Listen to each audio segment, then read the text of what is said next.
दोस्तों, आज की इस वीडियो के अंदर हम आप सभी के साथ में आपकी क्लास 8th जियोग्राफी सब्जेक्ट के चैप्टर नंबर 4 को स्टार्ट करेंगे। और यार, अगर आपने अभी तक हमारे चैप्टर 3 की, 2nd की, 1st की वीडियो को नहीं देखा है तो आप उनको जाके भी देख सकते हैं। आपको हमारे चैनल के ऊपर कंप्लीट प्लेलिस्ट देखने को मिल जाएगी। तो आज के हमारे चैप्टर का नाम है एग्रीकल्चर। अब यहाँ पे आप सभी को बताता है, Gurpreet, Madhav and Tina were walking through the village where they saw a farmer tilling land. The farmer told them that he was growing wheat and had just added manure to the soil to make it more fertile. He told the children that the wheat would fetch a good price in the mandi, from where it would be taken to the factories to make bread and biscuit from flour. अब यहाँ पे जो आपकी गुरप्रीत, माधव, टीना होते हैं वो एक गांव से गुजर रही होती हैं। तो उनको एक किसान दिखाई देता है खेत में काम करते हुए, अपनी लैंड की टिलिंग करते हुए, ठीक है ना।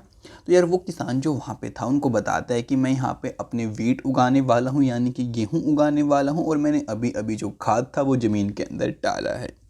उसी के साथ में वो बच्चों को ये भी बताता है कि जो अब की बार मतलब कि आपकी गेहूं की फसल होने वाली है, इसका बहुत अच्छा प्राइस मंडी में हम लोगों को मिलेगा। और फिर आगे चल के मंडीज़ के बाद से आपकी जो गेहूं होती हैं फैक्ट्रीज़ में जाती हैं, फिर उनसे आपके ब्रेड बनती हैं, बिस्किट्स बनते हैं और आपका आटा बनता है। अब यहाँ पे वर्ड ओरिजिन के अंदर आप सभी को बताता है, the word agriculture is derived from 2 Latin words, agri और agri mean soil and culture mean cultivation. कि आपका ये 2 वर्ड से मिलके बना है। एक तो है आपका एग्री। अब एग्री मीन होता है यार आपका मिट्टी, SOIL, सोयल, ठीक है ना। और जो आपका कल्चर मीन होता है वो होता है आपका कल्टीवेशन करना, यानी कि किसी चीज़ को मतलब कि उगाना बेसिकली, ठीक है। तो यहाँ पे बेसिकली यही बात बताता है आप सभी को, एग्रीकल्चर का मतलब क्या हुआ, जो आपकी मिट्टी है उसके अंदर से हम लोगों को कल्टीवेशन करना। तो ये 2 वर्ड से आपका मिलके बना है और ये दोनों आपके लैटिन वर्ड्स हैं। उसी के साथ में यार, अब आपको यहाँ पे कहते हैं the transformation from a plant to a finished product involve 3 types of economic activity. These are the primary, secondary and tertiary activity. कि भाई आपके जो गेहूं हम लोग उगाते हैं वो कुछ ऐसे दिखाई देते हैं, उससे आपका जो बिस्किट बनता है फाइनली, उसके बीच तक आपकी मतलब कि 3 टाइप की इकोनॉमिक जो प्रोसेसेस होती हैं वो काम करती हैं। वो 3 टाइप की प्रोसेस आपकी कौन सी हैं? एक तो आपकी प्राइमरी, एक सेकेंडरी, एक टर्शरी एक्टिविटी, ठीक है ना। तो सबसे पहले आपकी प्राइमरी एक्टिविटी आएगी, फिर टर्शरी आएगी, फिर आएगी आपकी यहाँ पे नहीं, फिर सेकेंडरी, और फिर टर्शरी एक्टिविटी आपकी काम करेगी। और टर्शरी जो एक्टिविटी होती है आपकी, वो दोनों की हेल्प करती है बेसिकली एक तरीके से। उसको हम अभी समझने वाले हैं, चलो आपको एक्सप्लेन करते हैं। अब यहाँ पे बताता है कि जो primary activity include all those connected with extraction and production of natural resources, agriculture, fishing, gathering are good example. Secondary activities are concerned with the processing of these resources, manufacturing of steel, baking of bread, and weaving of cloth are examples of this activity. Tertiary activity provides support to the primary and secondary sectors through services, transport, trade, banking, insurance, and advertising are example of tertiary activity. Agriculture is primary activity. It includes growing crops, fruits, vegetables, flowers, and rearing of livestock. In the world, 50% of the persons are engaged in agriculture activity. 2/3 of the India population still depend on agriculture. Favorable topography of soil and climate are vital for agriculture activity. The land on which the crops are grown is known as the arable land. In the map you can see that agriculture activity is concentrated in those regions of the world where suitable factors for the growing of crops exist. अब चलो यार, आपको इसको explain करते हैं। यहाँ पे basically आप सभी को क्या समझाते हैं। तो यहाँ पे आपको सबसे पहले ये बात समझाते हैं, देखो जो आपका प्राइमरी सेक्टर होता है, एक आपका सेकेंडरी सेक्टर होता है, और एक आपका टर्शरी सेक्टर होता है।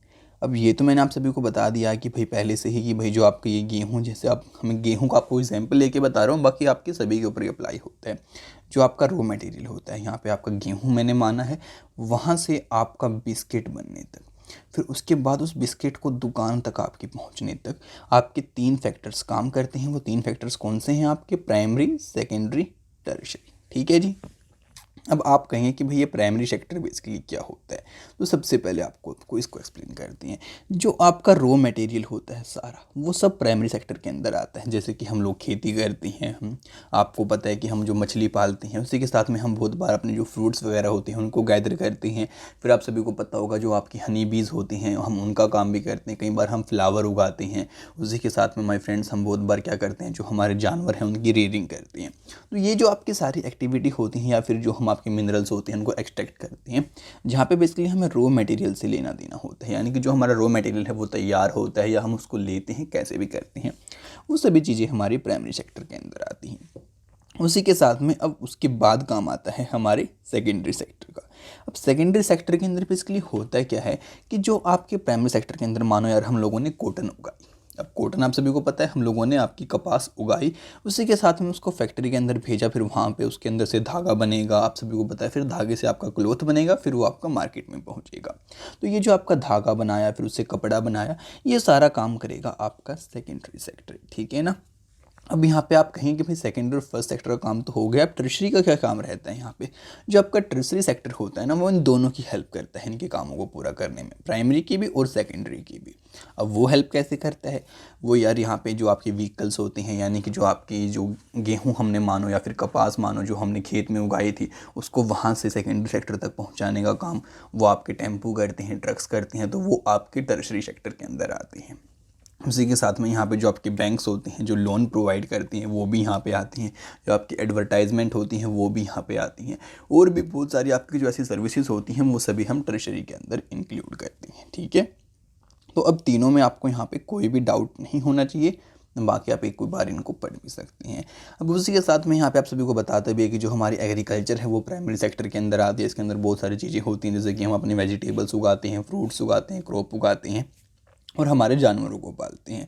अब यहाँ पे बताता है कि जो अगर हम पूरे वर्ल्ड की बात करें हमारे, तो जो पूरे वर्ल्ड की 50% हमारी जनसंख्या है ना, वो हमारी एग्रीकल्चर के अंदर ही लगी हुई है। और अगर हम आपको हमारे इंडिया की बात बताएं, तो जो हमारे इंडिया का सीन है वो कुछ ऐसा है कि हमारा जो इंडिया है ना, इसकी दो हिस्सा तीन में से, मतलब कि दो पार्ट तीन में से हमारे एग्रीकल्चर एक्टिविटी के अंदर ही लगे हुए हैं, और आज भी सिर्फ एग्रीकल्चर के ऊपर ही वो लोग डिपेंड करते हैं। अब यहाँ पे बताता है कि जो हमारी खेती होती है उसके लिए जो हमारी मिट्टी होती है और जो हमारा मतलब कि वातावरण होता है, क्लाइमेट होता है, इन दोनों का ठीक रहना बहुत ज़्यादा ज़रूरी है। और जिस ज़मीन के ऊपर हम अपनी खेती करते हैं उसको हम एरेबल लैंड बोल देते हैं। उसी के साथ में आपको बताता है कि जो हमारी एग्रीकल्चर एक्टिविटीज़ होती हैं वो हमारे मतलब कि पूरे वर्ल्ड के अंदर अलग अलग टाइप की क्रॉप्स हम उसके अंदर उगाते हैं, और वो अलग अलग फैक्टर्स के ऊपर आपके डिपेंड करती हैं, ठीक है जी। तो अभी यहाँ पे आपको कोई डाउट नहीं है।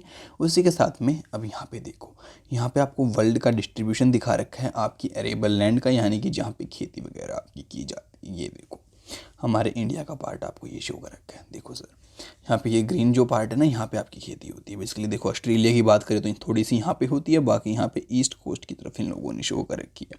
अगर लो हम आपके नॉर्थ अमेरिका की बात कर लेते हैं, तो यहाँ पे भी आपकी ईस्ट कोस्ट के पास ही मेनली जो आपकी लैंड है वो है, आपकी वेस्ट कोस्ट के साथ में थोड़ी थोड़ी लैंड है, बाकी बीच में कुछ नहीं है।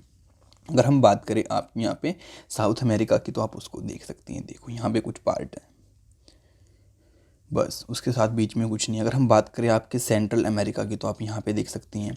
उसी के साथ में ये आपका साउथ अफ्रीका है, और यहाँ पे आपका ये हो गया आपका ब्रिटेन, उसके साथ में ये हो गया आपका यूरोप, आप यहाँ पे देख सकते हैं। उसके बाद ये रसिया का पार्ट हो गया आपका, आप इसको ऑब्जर्व कर सकते हैं। और एंटार्क्टिका के अंदर तो आपको कहीं कुछ देखने को मिलेगा। उसी के साथ में बाकी आपको खुद से इसको स्टडी करना है, आप समझ सकते हैं। उसी के साथ में यार यहाँ पे आप सभी को समझाता है, देखो यहाँ पर आपको बताता है कि जो आपका एग्री होता है, सैरी होता है, पीसी होता है, वीटी होता है, होट्री होता है, इसके साथ हम कल्चर को मतलब कि अटैच कर देते हैं। अब कल्चर का मीनिंग आप सभी को बताया था कि हम कुछ जो ग्रो करते हैं, तो एग्री के साथ हम मिट्टी को कहते हैं। ऐसे जो आपका फिशी होता है इसके अंदर हम फिश वगैरह को आप इंक्लूड कर लेते हैं। तो ऐसे ही यार आपके अलग अलग कल्चर्स के लोगों ने आपको नाम बता रखे हैं। अब यहाँ पे आप सभी को बताता है the science and art of cultivation on the soil raising crops and rearing live stock is called the farming. कि भाई जो हमारी साइंस होती है जिसकी मदद से हम जो अपनी ज़मीन के ऊपर कल्टीवेशन करते हैं, हम अपनी फसलों को उगाते हैं, हमारे जानवरों को पालते हैं, उसको हम फार्मिंग बोलते हैं। फिर सेरीकल्चर के अंदर आप सभी को बताता है कि जो हमारी commercial rearing of silk worms होती हैं, यानी कि जो आप सभी को मैंने बताया था ना आपके साइंस के अंदर कि हम सिल्क वॉर्म्स को पालते हैं, फिर उससे हम लोगों को आपका सिल्क का जो धागा होता है वो मिलता है, तो उसको हम सेरीकल्चर बोल देते हैं।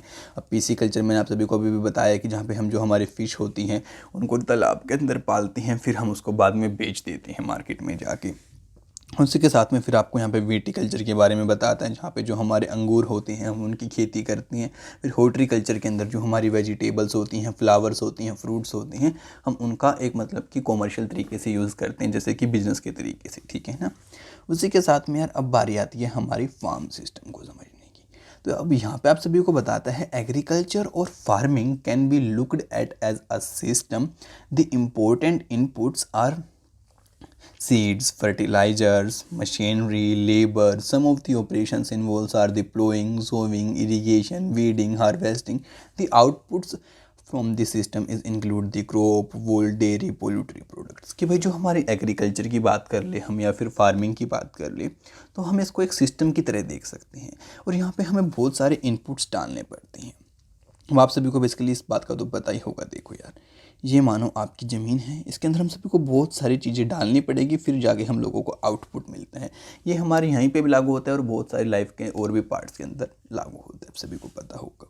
तो यहाँ पे आप सभी को बताते हैं कि जो हमारी ज़मीन होती है उसके अंदर हम लोगों को बीज डालने पड़ते हैं, फिर हम उसके अंदर खाद डालते हैं, आपका फर्टिलाइज़र डालते हैं, मशीनरी का इस्तेमाल करते हैं, आपके ट्रैक्टर वगैरह हो गए, लेबर भी यहाँ पे काम करती है।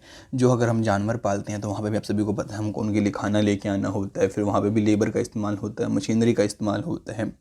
फिर यहाँ पे होता है जो हमारे ज़मीन के पास और भी इनपुट चलते हैं, जैसे कि हम यहाँ पे अपने खेत की जुताई करते हैं, प्लोइंग करते हैं, फिर हमारे बीजों को बोते हैं, फिर इसकी सिंचाई करते हैं, फिर जो इसके अंदर से अनवांटेड प्लांट्स होते हैं उनकी वीडिंग करते हैं, एंड फिर बाद में अपनी फसल को काटते हैं। तो एंड में हमें अब क्या मिलता है, फिर हमें मिलता है जैसे कि यार हमारी क्रॉप्स हो गई जो हमने उगा रखी थी, हमारी वूल आप यहाँ पे कंसीडर कर सकते हैं, डेयरी प्रोडक्ट जो हमारे होते हैं वो जानवरों से मिलते हैं, फिर जो पोल्यूट्री अगर हमने वहाँ पर पाल रखी है तो वहाँ पर हमें वो चीज़ें देखने को मिलेगी।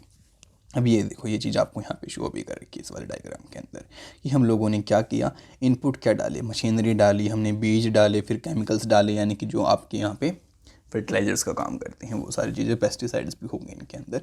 फिर फार्मर ने यहाँ पे लेबर प्रोवाइड करी, उसी के साथ में यहाँ पे आपके खेत की जुताई करी, फिर बीजों को बोया, फिर स्प्रे किया और एंड में जाके उसको क्या मिला, उसकी फसल मिली, ठीक है ना।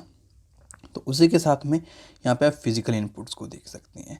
अब यहाँ पे हाँ शो कर रखा है आपको कि आपकी भाई जो सूरज की सनसाइन है वो कैसी रही, टेम्परेचर कहाँ कैसा है उस जगह का, आपकी मिट्टी कैसी है, कैसा स्लोप है, स्लोप ये होता है बेसिकली आपका, और बारिश कैसी होती है। अब ह्यूमन इनपुट्स के अंदर यहाँ पे आप सभी को बता रखा है कि वो स्टोरेज कहाँ करेगा, लेबर कैसे प्रोवाइड करेगा, मशीनरी, केमिकल्स, तो ये सारे काम आपके ह्यूमन बींग्स करेंगे और वो है आपकी फ़िज़िकल यानी कि खुद से होंगे वो, ठीक है। तो उसी के साथ में यार अब ज़्यादा लंबा नहीं खींचते हैं इसको। आज स्टार्टिंग थी हमारे चैप्टर की, तो आज के इस पार्ट को यहीं पे एंड करते हैं, ठीक है ना। अब नेक्स्ट पार्ट की वीडियो आप सभी को बहुत जल्दी ही देखने को मिलेगी, तो उसको सबसे पहले देखने के लिए चैनल को सब्सक्राइब करना बिल्कुल भी मत भूलना और साथ ही बेल नोटिफिकेशन को ऑल विजिट कर देना, ठीक है। एंड यार अगर आपने अभी तक इस वीडियो को अपने फ्रेंड्स के साथ में शेयर नहीं किया तो किसकी वेट कर रहे हो, फटाफट से शेयर करो जिससे कि यार उनकी भी हेल्प हो पाए और उन्हें भी नॉलेज मिल पाए। तो आपसे मिलते हैं नेक्स्ट वीडियो में बहुत जल्दी ही, तब तक के लिए माय फ्रेंड्स बाय बाय।